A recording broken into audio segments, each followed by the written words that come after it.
HSC পরীক্ষায় শিক্ষার্থীরা যে বিষয়গুলোতে ফেল যায় তার মধ্যে আইসিটি অন্যতম। তোমার আইসিটিতে কিভাবে তুমি সহজে পাস করতে পারবা অঙ্ক ছাড়া, এইচটিএমএল ছাড়া এবং সি প্রোগ্রাম ছাড়া, এই বিষয়টা নিয়ে আলোচনা করা হবে। এই ক্লাসটা দেখার পরে আই হোপ তোমরা আর কখনোই আইসিটিতে ফেল যাবা না, ঠিক আছে? তাহলে চলো আজকের ক্লাস ভিডিওটা শুরু করা যাক। আমরা প্রথমে দেখে নেব তোমাদের সৃজনশীল প্রশ্ন যেভাবে আসতে পারে, অর্থাৎ 2019 সালের পরে তোমরা প্রথম ব্যাচ যারা হচ্ছে ফুল সিলেবাসে পরীক্ষা দিবা, ঠিক আছে?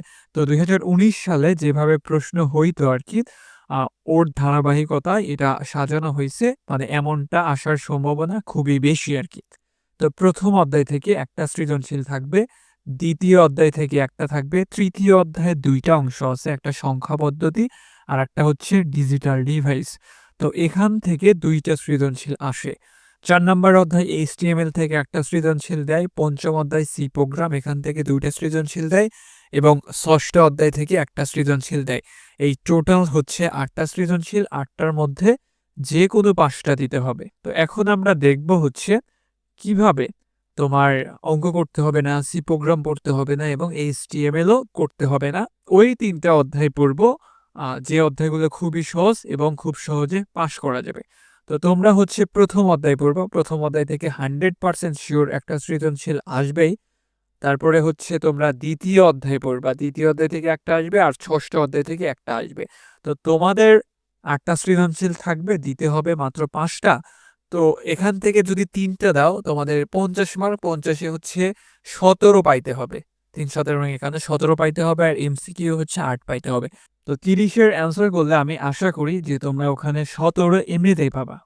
সো এই 3টা অধ্যায় এমনভাবে পড়বা যেখান থেকে প্রশ্ন আসুক না কেন তোমরা হচ্ছে পারবা আর কি। এছাড়া আমি হচ্ছে বলে দেওয়ার চেষ্টা করব কোন বিষয়গুলো তোমাদের পড়তে হবে আর কি। এছাড়াও তোমরা যদি ম্যাথ, দেন এইচটিএমএল, সি প্রোগ্রাম করতে চাও, এই বিষয়গুলো হচ্ছে বলে দেওয়া হবে এই ক্লাসে। তো তোমরা হচ্ছে প্রথম, দ্বিতীয় এবং ষষ্ঠ অধ্যায়টা ভালোভাবে পড়বা। যারা একদম আইসিটি কিছু পারো না, ভাবো যে ফেল যাবা, তারা এই 3টা অধ্যায় ভালোভাবে পড়বা। আর বাকি যে হচ্ছে 3টা অধ্যায় থাকলো, ওই 3টা অধ্যায় যতটুকু পারো কাভার করার চেষ্টা করবা আর কি। এবার আসো প্রথম অধ্যায় থেকে গুরুত্বপূর্ণ বিষয়, অর্থাৎ প্রথম অধ্যায় থেকে যে বিষয়গুলো তোমাকে পড়তে হবে বা যে বিষয়গুলো থেকে প্রতি বছর প্রশ্ন হয়ে থাকে, এখান থেকে পড়তে হবে ভার্চুয়াল রিয়েলিটি, কৃত্রিম বুদ্ধিমত্তা, cryosurgery, biometrics, bio informatics, nano technology. তো এখান থেকে এই 6টা বিষয় পড়লে মানে রিডিং টাইপ পড়ো আর এই সংজ্ঞাগুলো হচ্ছে মুখস্থ করবা। ভার্চুয়াল রিয়েলিটি কি, কৃত্রিম বুদ্ধিমত্তা কি, ক্রায়োসার্জারি কি, বায়োমেট্রিক্স কি, এই বিষয়গুলো বা সংজ্ঞা টাইপ তোমরা হচ্ছে মুখস্থ করবা আর কি। ওকে, তো এখান থেকে তোমরা বইটা রিডিং পড়ার পরে তোমরা হচ্ছে বিগত বছরের লাস্ট 2-3 ইয়ারের বোর্ড প্রশ্ন একদম সলভ করে ফেলবা আর ক খ যত পারো ইনশাল্লাহ পড়ে নিবা আর কি, ঠিক আছে? তোমাদের হচ্ছে এমনভাবে এই অধ্যায়গুলো পড়তে হবে যেন হচ্ছে ক খ এবং গ ঘ উভয় হয় এবং এখানে প্রত্যেকটা সৃজনশীলে 10-এ 8-9 করে পাও। তো এবার আসো হচ্ছে বাংলা দ্বিতীয় পত্র ব্যাকরণ স্পেশাল সাজেশন। এই সাজেশনে 1 থেকে 7 পর্যন্ত উত্তর সহ থাকবে, লিখিত অংশের সাজেশন থাকবে, লিখিত অংশ লেখার নিয়ম থাকবে। ব্যাকরণ অংশে এই সাজেশনে কমন সম্ভাবনা 95% প্লাস। ডিসক্রিপশনে সাজেশন ডেমো এবং পাবলিক রিভিউ দেওয়া হলো। আর এই সাজেশনটা হোয়াটসঅ্যাপে পিডিএফ আকারে দেওয়া হবে। যারা নিতে চাও বিকাশ বা নগদে 99 টাকা সেন্ড মানি দিলে আমি তোমাদেরকে সাজেশন পিডিএফটা দিয়ে দিব। আর দ্বিতীয় অধ্যায় থেকে যে বিষয়গুলো পড়বা, এখান থেকে brand with data transmission mode, এখান থেকে simplex, half duplex, full duplex, এখান থেকে ক নাম্বারটা বেশি আসে। তারপরে ওয়াইফাই ওয়াইম্যাক্স কম গুরুত্বপূর্ণ না, ওয়াইফাই ওয়াইম্যাক্স একটু বেশি গুরুত্বপূর্ণ, ব্লুটুথ হচ্ছে কম গুরুত্বপূর্ণ। এরপরে হচ্ছে ফাইবার অপটিক্যাল কেবল, এটা খ নাম্বার জন্য গুরুত্বপূর্ণ। নেটওয়ার্ক টোপোলজি এটা অধিক গুরুত্বপূর্ণ গ ঘর জন্য, এখান থেকে প্রশ্ন আসার সম্ভাবনা খুব বেশি থাকে আর কি। তারপরে হচ্ছে ক্লাউড কম্পিউটিং। তো দ্বিতীয় অধ্যায় থেকে এই বিষয়গুলো পড়লেই হয়ে যাবে ইনশাল্লাহ, এর বাইরে থেকে সৃজনশীল আসবে না। ওই যেটা বললাম, বইটা আগে ভালোভাবে পড়বা, একবার দুইবার রিডিং পড়ে নিবা, দেন হচ্ছে বিগত বছরের তোমার লাস্ট 3-4 ইয়ারের ক খ পড়ে নিবা, ইভেন ওইভাবে এমসিকিউ পড়ে নিবা, এমসিকিউ প্র্যাকটিস করবা আর কি। এই অধ্যায়গুলো থেকে এমসিকিউ সহজ হয়। আর যেহেতু 6টা অধ্যায় আছে, ধরে নাও যে প্রত্যেক অধ্যায় থেকে 4টা করে এমসিকিউ আসবে। এরপরে আসা হচ্ছে ষষ্ঠ অধ্যায়ের গুরুত্বপূর্ণ বিষয়গুলো।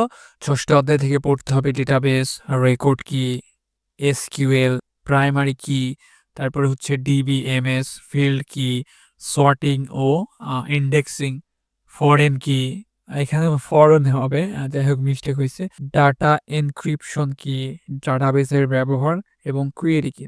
তো এখানে গেলে কি কি দেওয়া হয়েছে, এখান থেকে তোমার ওখানে একটু বিস্তারিতও দেওয়া আছে। তো এখান থেকে সংজ্ঞাটাই পড়ে ওই বোর্ড প্রশ্নগুলো প্র্যাকটিস করলে তোমরা ভালো ধারণা পেয়ে যাবা যে কিভাবে হচ্ছে সৃজনশীলগুলো আসে এই অধ্যায় থেকে। সো এই ৩টা অধ্যায় ভালোভাবে পড়ো। এখান থেকে ৩টা অধ্যায় থেকে ৩টা সৃজনশীল তুমি যদি দিতে পারো, ওটা বললাম ৭-৮ করে পাইলে দেখো এখানে ২১ হয়ে যাচ্ছে, ২১, ২২, ২৩ হয়ে যাচ্ছে। ঠিক আছে?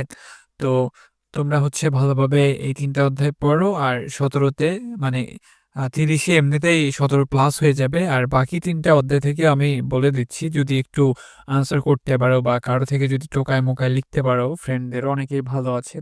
তো ক, খ গুলো যদি দিতে পারো আর ২ টা সৃজনশীলের, তারপরেও কিন্তু একটা ভালো মার্ক পাওয়া যাবে আরকি। এছাড়া এমসিকিউ ওই ভালো করতে হবে। বোর্ড প্রশ্নগুলো বা বোর্ডের এমসিকিউ গুলো ভালোভাবে প্র্যাকটিস করলে ওখান থেকেই তুমি কমন পেয়ে যাবা আরকি। এবার হচ্ছে ৩ নাম্বার অধ্যায়। ৩ নাম্বার অধ্যায়ের ২ টা অংশ আছে। একটা হচ্ছে সংখ্যা পদ্ধতি আর একটা হচ্ছে ডিজিটাল ডিভাইস। সংখ্যা পদ্ধতি থেকে একটা সৃজনশীল আসবে এবং ডিজিটাল ডিভাইস থেকে একটা আসে।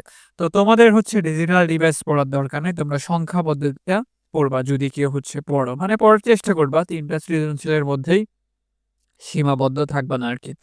তো সংখ্যা পদ্ধতির রূপান্তর, বাইনারির যোগ-বিয়োগ, ২ এর পরিপূরক, এই ৩ টা জিনিস যদি তোমরা সলভ করতে পারো, তাহলে একটা সৃজনশীলের আনসার দিতে পারবা। আবার যদি কেউ ডিজিটাল ডিভাইস পড়ো, তাহলে এই যে সত্য সারণী, ডি মর্গানের সূত্র প্রমাণ, লজিক ফাংশনের সরলীকরণ, লজিক গেট, NAND গেট ও NOR গেটের সার্বজনীনতা, বিভিন্ন গেট দ্বারা সমীকরণ বাস্তবায়ন, সার্কিট থেকে ফাংশন, ফাংশন থেকে সার্কিট নির্ণয়, এইগুলা হচ্ছে তোমাকে পড়তে হবে। এটা একটু কঠিন হয়ে যায়।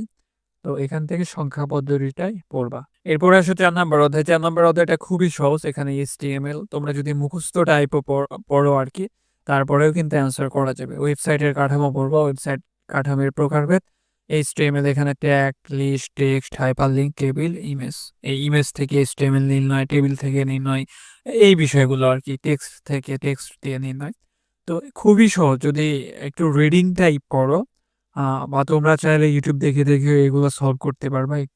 একটু অলসতা বাদ দিলেই তোমরা কিন্তু এগুলো সলভ করতে পারবা আরকি। আর YouTube এ অনেক ক্লাস দেওয়া আছে। তো এখান থেকে এই বিষয়গুলো কমপ্লিট করলেও কিন্তু একটা সৃজনশীলের অ্যান্সার করতে পারবা। তাহলে কিন্তু দেখো তোমাদের ৫ টা সৃজনশীলই হয়ে যাচ্ছে। একটু করে পারো। যেহেতু তোমাদের পাস টার্গেট। ওকে, তো HTML এটা বললে হবে। তোমার ৫ম অধ্যায় সি প্রোগ্রাম, এটা ধরারও দরকার নাই, পড়ারও দরকার নাই। এটা একটু এমসিকিউ পড়বা শুধু আরকি। এখান থেকে তোমার তারপরে যদি কারো ইচ্ছা জাগে বা শখ হয়, একটু পড়ি। এখান থেকে অ্যালগরিদম পড়তে হবে, ফ্লোচার্ট, সি প্রোগ্রাম থেকে পড়তে হবে যে ধারা, লিপ ইয়ার, বড় সংখ্যা, ছোট সংখ্যা নির্ণয়, এবং গড়, ক্ষেত্রফল নির্ণয়, এই বিষয়গুলো পড়তে হবে। তো তোমরা হচ্ছে প্রথমে ওই যে ১ম অধ্যায়, ২য় অধ্যায়, ৬ষ্ঠ অধ্যায়টা ভালোভাবে পড়ে নিবা। তারপরে হচ্ছে HTML-টা মুখস্থ টাইপ করবা। তাহলে ৪ টা সৃজনশীল কিন্তু তোমাদের হয়ে গেল। আর একটা হচ্ছে তোমরা সংখ্যা পদ্ধতি থেকে দিতে পারো। মানে ১ম অংশ থেকে ৩ নাম্বারের ১ম অংশ থেকে। ওখান থেকে ক, খ পারলেও হবে। তাহলে দেখো এমনিতেই কিন্তু ভালো করতে পারতেছো। তোমার এইভাবে যদি উত্তর করতে পারো আর এমসিকিউ যদি পাসও করো, ধরো যে ২৫ এর মধ্যে ১০ পাইলা, তারপরেও দেখবা যে এ গ্রেডের কাছাকাছি কিন্তু চলে যাচ্ছে বা ৬৫-৬৬ হয়ে যাবে। ঠিক আছে? তো তোমার ২৫-এ দেয় প্র্যাকটিক্যালে, এটা নিয়ে তোমাদের টেনশন করতে হবে না। সব কলেজে এরকম। তোমাকে দিলে ১ মার্ক কম দিবে। ২৪ দিবে। বেশিরভাগ হচ্ছে ২৫-এ দিয়ে দেয়। তাহলে ওইদিকে ২৫ ধরো আর এদিকে তুমি হচ্ছে ৫০ এর মধ্যে ৩০ই ধরো আরকি। ৪ টা সৃজনশীলের অ্যান্সার করবা। তাহলে কিন্তু কত হয়ে যাচ্ছে? ৩০ আর হচ্ছে ২৫-এ ৫৫ হয়ে যাচ্ছে। আর এমসিকিউ যদি তোমার ১০ টা হয়, তারপরেও কিন্তু ৬৫ হয়ে যাচ্ছে। এ মাইনাস হয়ে যাচ্ছে। ঠিক আছে? বা এমসিকিউ যদি আরেকটু বেশি হয়, তাহলে কিন্তু দেখবা যে এ গ্রেডটাই হয়ে যাচ্ছে তোমাদের। তো এভাবে পড়ো, হোপ ভালো কিছু হবে। আর যে টপিকগুলো দেওয়া হলো, এইগুলা হচ্ছে আগে শেষ করবা। ঠিক আছে? এইগুলা শেষ করার পরে বাকি হচ্ছে ওই বোর্ড প্রশ্ন, বোর্ড এমসিকিউ, বোর্ডের ক, খ পড়ে নিবা। তাহলেই ইনশাল্লাহ 100%ই কমন পাওয়া যাবে। আর বোর্ড বই পড়া থাকলে আসলে কিছুই লাগে না, সবকিছু এমনিতেই পারা যায় আর কি। তোমার বানায়ও তখন লিখতে পারবা যদি বোর্ড বইটা ভালোভাবে একটু আয়ত্তে থাকে। তো এভাবে পড়াশোনা করে খুব ভালো কিছু হবে। আমরা পরবর্তী ভিডিওতে কিভাবে A+ পাওয়া যাবে, 90+ পাওয়া যাবে এই বিষয়গুলো নিয়ে আলোচনা করব। তো সবাই ভালো থাকো, সুস্থ থাকো, আর অবশ্যই চ্যানেলটাকে সাবস্ক্রাইব করে দিবা। ভিডিওটা তোমার বন্ধুদের মধ্যে শেয়ার করে দিবা। আল্লাহ